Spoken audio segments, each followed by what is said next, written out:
দেখুন ভাই, আল্লাহর ঘরেও পশু পাখিও বিশ্বাস করে। তাই তো এই ঘুঘু পাখিটা তার বাচ্চাকে না ছেড়ে মৃত্যুর ভয় না করে ঠিকই সে বসে আছে।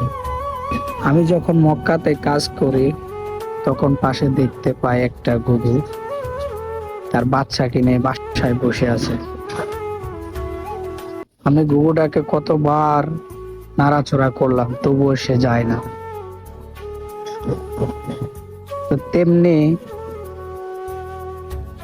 আপনার আমার মা তিলে তিলে আপনাকে আমাকে বড় করেছে, সেই মাকে ভুলে যায়, সেই মাকে কষ্ট দেয়।